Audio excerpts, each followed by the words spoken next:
Estoy feliz de estar con vosotros hoy, pero triste que me marche mañana. De verdad no quiero ir porque ahí está mi familia, aquí está mi obra, aquí están mis hermanos. Pero ya cada cierto tiempo tenemos que ir a dar informes a la iglesia que nos apoya, la iglesia y familias que está orando por la obra en Madrid. Y de verdad esta vez es un gozo de ir a dar informes porque la iglesia apareció. Ya llevo 2 años congregando, estamos creciendo, aunque estamos en vacaciones y hay menos gente. Pero lo que esperamos es buscar gente, más personas que pueden estar orando por el proyecto, reclutar otros misioneros que pueden venir a trabajar con nosotros y espero que retorno rápido, que ese 4 meses se va a pasar muy rápido. Pero voy a estar pendiente, espero aparecer aquí de vez en cuando en un video, dando saludos, mandando las fotos, escuchando los informes en el grupo de oración, así vamos a estar conectados, orando. Pero hoy me toca mi última prédica de este año y está conectado con la prédica de hace 2 semanas, que estoy enfocando sobre mayordomía, las ofrendas, la inversión, y somos una familia. Y nosotros, para alcanzar ese sector de Madrid, necesitamos un presupuesto. Hoy en la reunión de miembros hablamos de presupuesto y gracias a Dios que la iglesia ya está siendo autofinanciado. Pero tenemos grandes proyectos. Yo espero que pronto este local va a estar pequeño para nosotros. Y más que eso, yo me alegro que en la iglesia hay gente que está siendo discipulado, mujeres, hombres, gente está preparándose para predicar. Y seguimos trabajando, cumpliendo la voluntad de Dios.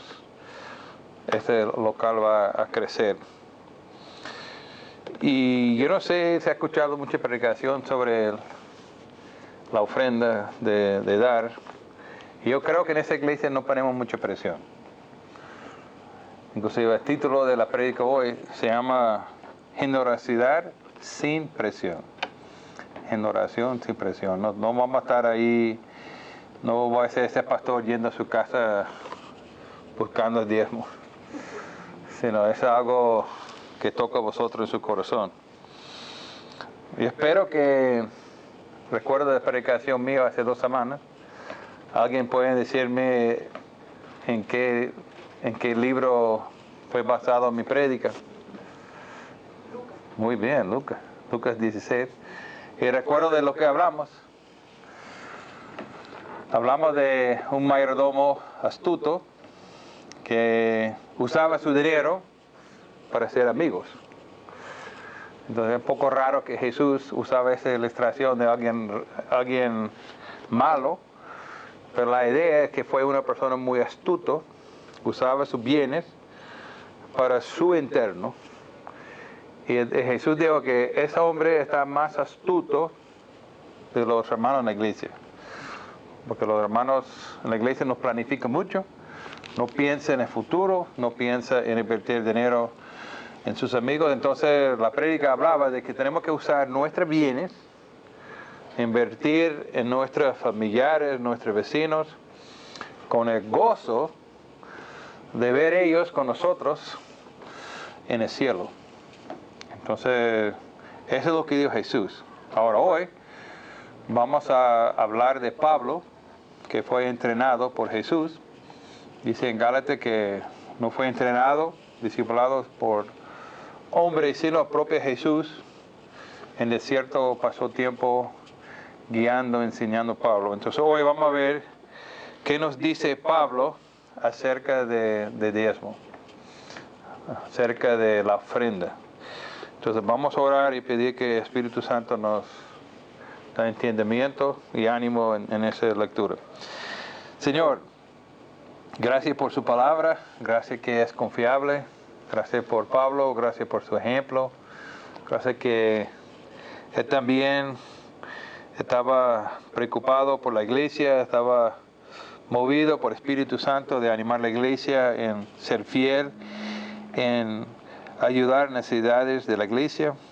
Y ahora pido que ayude a mí a explicar fielmente su palabra, que sea tu palabra que nos anima, no mi persona, sino que sea tu palabra que nos anima en nuestra responsabilidad como familia y como parte de esa iglesia de ser fiel en invertir en su reino.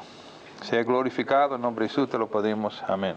Entonces acompáñame en sus Biblias a Corintios capítulo 16 y vamos a leer dos versículos. Dos versículos, capítulo 16. 1 Corintios capítulo 16, versículo 1 y 2. Que dice así: en cuanto a la ofrenda para los santos, haced vosotros también de la manera que ordené en la iglesia de Galacia. Cada primer día de semana, cada uno de vosotros ponga aparte algo, según haya prosperado, guardándolo para que cuando yo llegue no se recoja entonces ofrendas. Entonces estamos leyendo esa carta de los Corintios. Y los Corintios eran muy semejantes a los madrileños.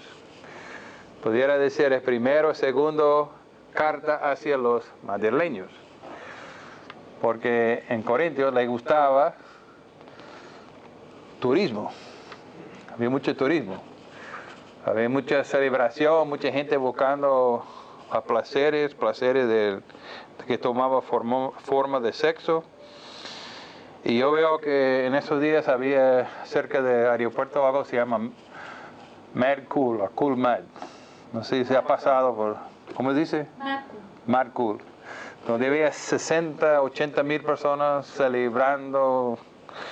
Ese es típico de esa ciudad de Corintios. Entonces, hay algo ahí para nosotros. Y quiero que regresamos al capítulo 1. Quiero ver versículo 1, cómo se conecta a nosotros.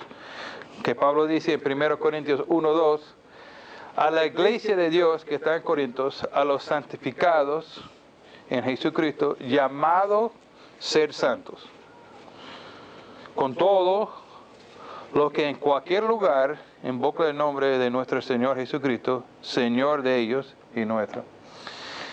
Entonces esta carta está dirigida a los santos, las personas que son llamados a ser distintos en Madrid, en San Chinaro. Y dice, aquí estamos incluidos, dice, con todos los que en cualquier lugar invoca el nombre de nuestro Señor Jesucristo. Entonces aquí está incluido todas las iglesias en todo tiempo. Entonces yo creo que lo que Pablo está enseñando aquí en ese capítulo, el 16, tiene aplicación para nosotros.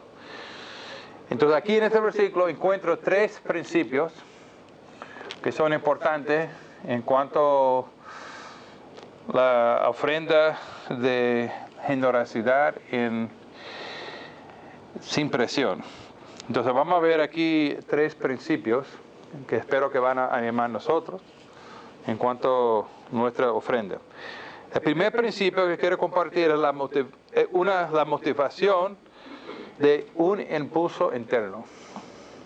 Estaba cantando ahorita esa canción que habla de algo dentro de mí se mueve. ¿Cuál es la frase en esa canción? Cuando está cantado y digo, eso es lo que voy a hablar. Pero en esta canción, Dios incomparable habla de algo dentro de mí se mueve. Entonces hay algo aquí muy interesante, que en este versículo 1 del capítulo 16 no está separado del capítulo 15, versículo 58. No hay un punto ni coma, es un solo frase. Pero cuando dividieron los capítulos en capítulos y versículos, había una separación. Pero antes, versículos 58 y 1 era una sola cosa. Y lo interesante del capítulo 15 de 1 Corintios es un capítulo muy famoso de Pablo en cuanto a la importancia de nuestra vida con Cristo. Que nosotros estamos celebrando nuestra relación con Cristo, que vamos a ser resucitados. Dice en versículo 55, ¿dónde es, oh muerte, tu victoria? ¿Dónde es, oh muerte, tu aguijón? Versículo 58, pero gracias a Dios que nos ha dado la victoria por medio del Señor nuestro Señor Jesucristo. Y ahora viene versículo 58. Pero todo está hablando de la bella relación que tenemos con Cristo, esta relación maravillosa, que un día vamos a estar con Él en la gloria. Y dice 58, por lo tanto, mis queridos hermanos, manténganse firmes, inconmovibles, progresando siempre en la obra del Señor. Siente que tu trabajo en el Señor no es en vano, sin coma, sin punto. En cuanto a la colección para los creyentes, sigue las instrucciones de la iglesia en Galacia. Entonces no hay separación. Entonces está conectando su emoción, tu deseo, su relación con Cristo, debe ser conectado con su ofrenda. Entonces lo que Pablo quería mostrarnos aquí en este versículo es que la motivación de nuestras ofrendas no deben ser un mandato. Dice Mateo,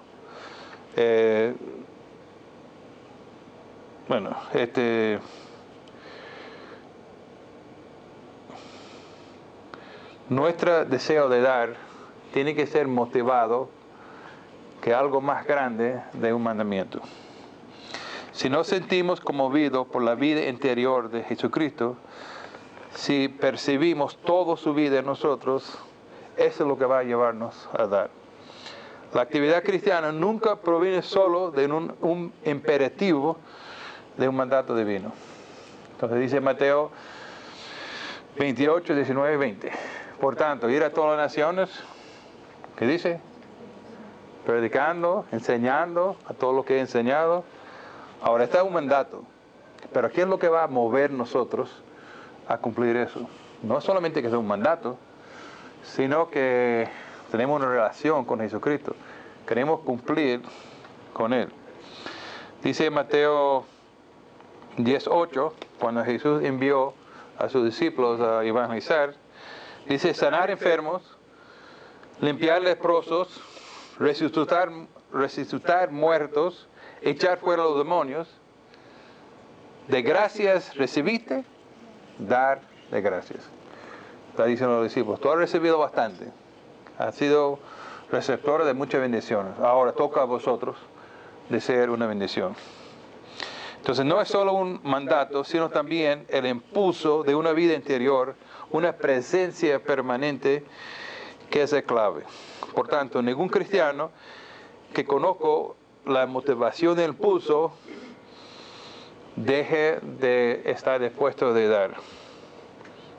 Quiero contarle una historia de un hombre que decía que realmente no quería dar.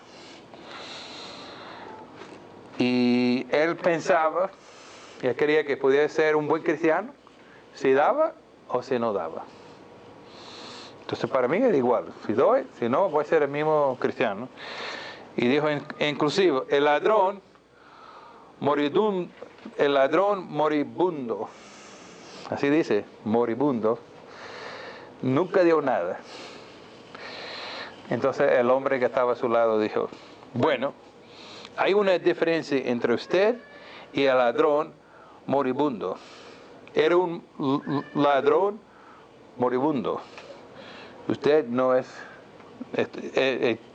usted es uno vivo. Entonces la diferencia, él estaba muriendo y no podía dar, pero es un ladrón que todavía vive. Entonces no hay buena excusa. Entonces nuestra motivación para dar deben descansar en nuestra relación con Cristo. Hay muchos métodos, muchas técnicas, y me imagino que ha estado en una iglesia donde alguien se ponga frente a la iglesia, cuenta una historia, da algo muy emocional, buscando la manera que alguien saca de su bolsillo y dar ofrendas. ¿Ha estado en un momento así? Pero te imagina algo, ¿no? Piensa en Mike. Y Erika está en el hospital. Entonces Mike, para ser amable, lleva a Erika una docena de rosas. Muy bonito, ¿no? Entonces está ahí entregando a Erika las rosas. Y Erika dice, wow, Mike, qué bonitos son estas rosas. Muchas gracias. Y Mike dice, bueno, ese es mi deber. ¿Cómo sería Erika? Ese debe ser motivado por amor, no como un deber, ¿correcto? Entonces, nuestro amor de dar, Señor, no debe ser motivado que tengo que cumplir un mandamiento, es mi deber, sino debemos ser movidos por todo lo que Cristo nos ha hecho por nosotros. Segundo punto, no solamente debemos ser motivados por algo interior, pero aquí Pablo está confrontando un llamamiento externo. Así que debemos tener necesidades reales. Entonces el versículo 1 del capítulo 16 dice, en cuanto a la ofrenda para los santos, haced vosotros también en la manera que ordené en la iglesia Galacias. A lo mejor necesitamos un poco de historia atrás de este versículo. Aquí en el versículo dice que una ofrenda para los santos. Entonces más adelante en la segunda carta de Corintios habla que los santos son los hermanos en Jerusalén que estaba sufriendo. Hoy estaba orando por Sudán, de los hermanos que está sufriendo, y siempre decía que esos son nuestros hermanos, son parte de la iglesia. Y muchas veces yo estoy así orando por ellos, digo, bueno, para nosotros es fácil orar, para nosotros es fácil orar. Pero ¿qué podemos hacer? Bueno, estamos dispuestos de sacar de nuestro bolsillo y dar. Entonces yo espero que en uno de estos domingos que estamos orando, que también podemos tener algo concreto en que podemos ayudar a ellos. Pero aquí Pablo está dando algo específico. Él dice que entre vosotros de esa iglesia tienen la necesidad de dar una ofrenda a los hermanos que están en Jerusalén. Entonces algo práctico, algo real, algo estaba en el alcance de esa iglesia en que Pablo está diciendo claramente, recoge una ofrenda para la iglesia en Jerusalén. No estaba dando un argumento, tratando de persuadir, sino dice que aquí está una necesidad, da una ofrenda. No necesitamos orar por eso, si es la voluntad de Dios. Pablo está diciendo, aquí está una necesidad, nos toca a nosotros a dar una ofrenda. Nosotros hoy tuvimos una reunión de miembros y lo que nosotros queremos hacer aquí en la iglesia es pensar cuál es nuestra necesidad real.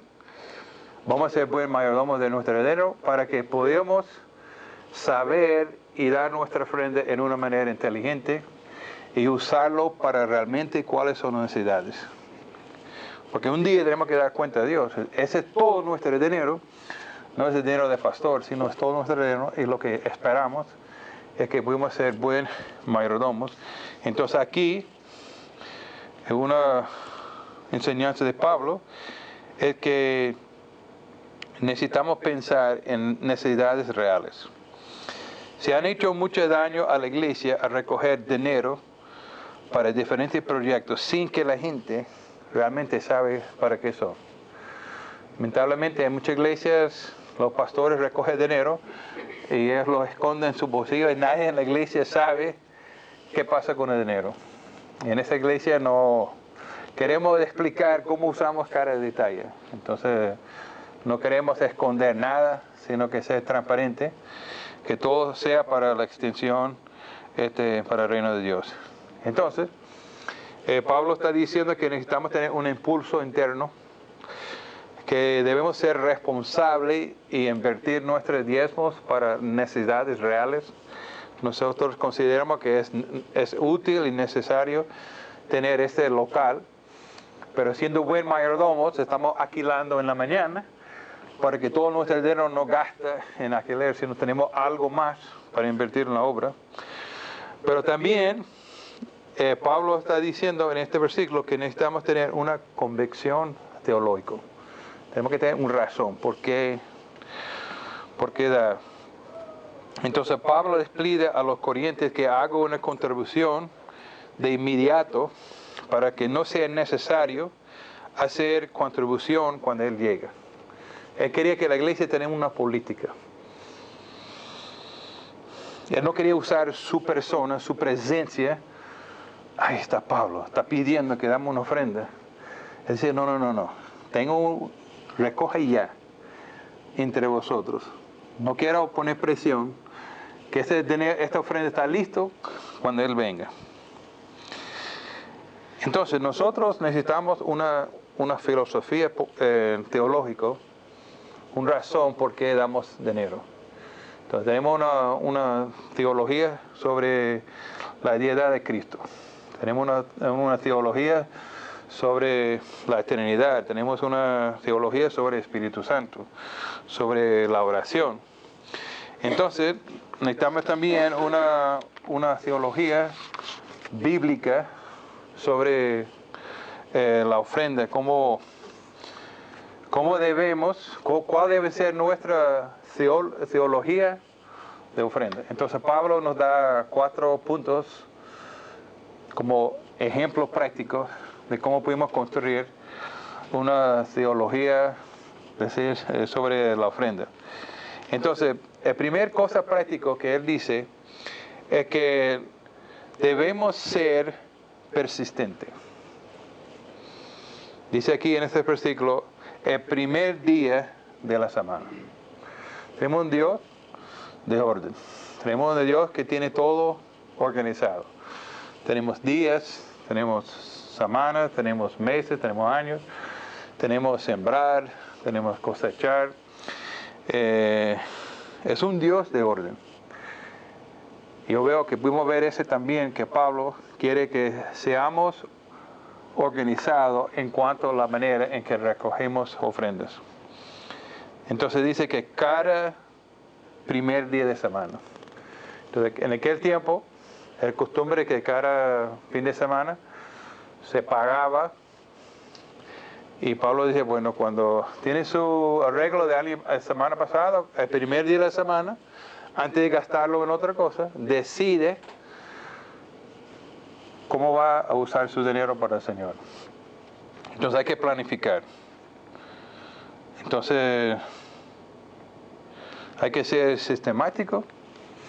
Yo animo que a veces hacemos presupuesto y si queda al final, vamos a ver qué podemos dar al Señor. Pero Pablo se dice, no. El primer día, antes que todo, en una manera ordenada, piensa en lo que van a apartar para el Señor. Y segundo, entonces primero debe ser persistente, es decir, regular. Y segundo, debe ser personal. Dice que en el primer día de cada semana, cada uno de ustedes. Entonces no está hablando solamente de los ricos. No está hablando solamente de los mayores, está hablando de todo. Si tú eres pobre, si tú eres rico, si tú eres joven, si tú eres mayor, si tú eres mujer, si tú eres hombre, cada quien deben decidir cómo se van a dividir su dinero. Cuando yo era pequeño, mis padres me dieron una allowance. Yo no sé cómo traducir eso, pero un subsidio, ¿no? Entonces a mí me tocaba hacer cierto trabajo en la casa. Entonces me tocaba limpiar los pisos, cierto día en la semana tuve que lavar los platos, tuve que llevar la basura afuera. Y mi recompensa era que yo tenía un subsidio de la semana. Entonces yo siempre quería cobrar, mi padre, lo que me corresponde por mi trabajo, pero me está enseñando, ¿no? Entonces me enseñaba, bueno, ok, aquí está sus $3.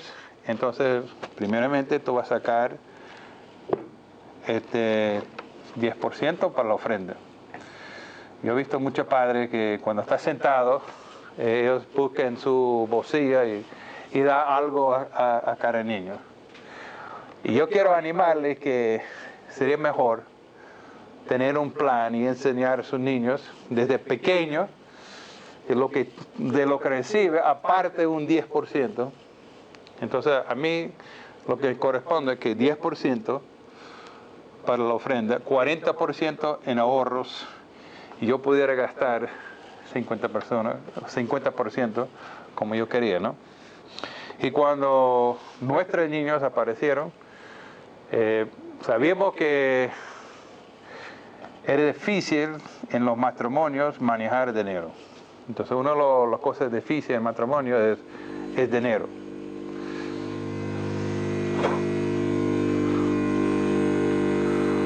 Gracias.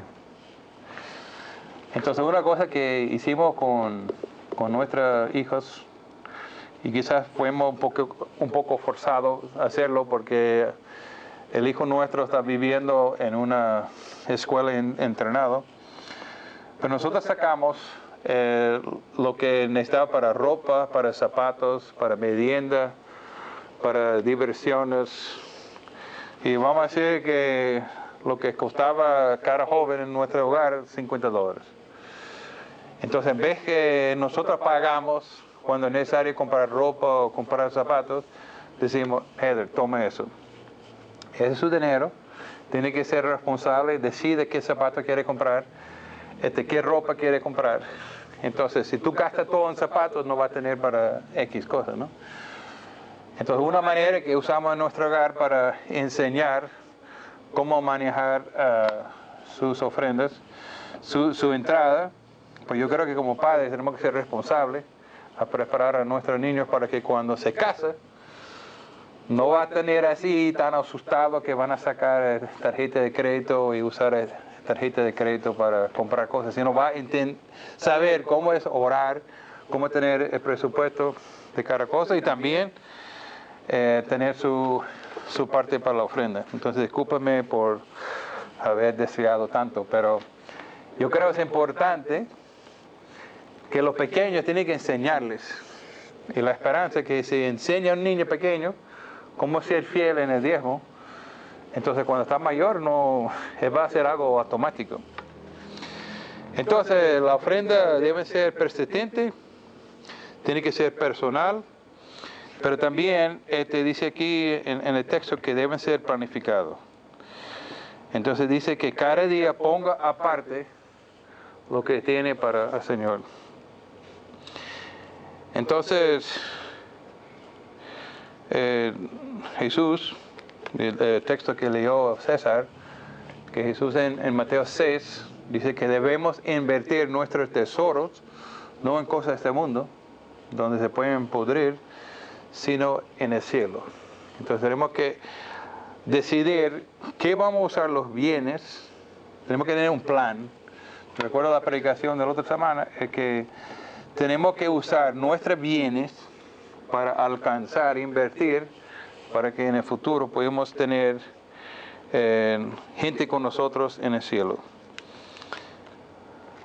Entonces, tenemos que tomar una decisión.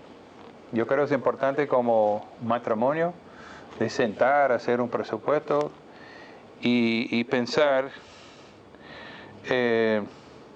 cuánto vamos a dar al Señor. ¿Qué parte va a ser nuestra ofrenda? Vamos a quitar ese antes de comenzar a comprar todo lo demás. Porque si tú no apartas al principio, va a llegar a fin de semana o cuando llega domingo y bueno, no queda nada para el Señor para la próxima semana. Entonces, Pablo está diciendo, bueno, tiene que planificar. Bueno, el punto 4, que dice que la ofrenda debe ser proporcionado según lo que recibimos. Entonces dice aquí en el texto, según haya prosperado. Entonces la cosa interesante aquí es que el Nuevo Testamento no habla de un diezmo. En el Antiguo Testamento todo estaba bajo la ley. Todas las personas están obligados de dar 10% al templo. Entonces era una ley. En el Antiguo Testamento vivimos bajo la ley. Pero en el Nuevo Testamento no podemos encontrar un versículo donde dice que somos obligados de dar un diezmo. Ahora, yo pienso es que el diezmo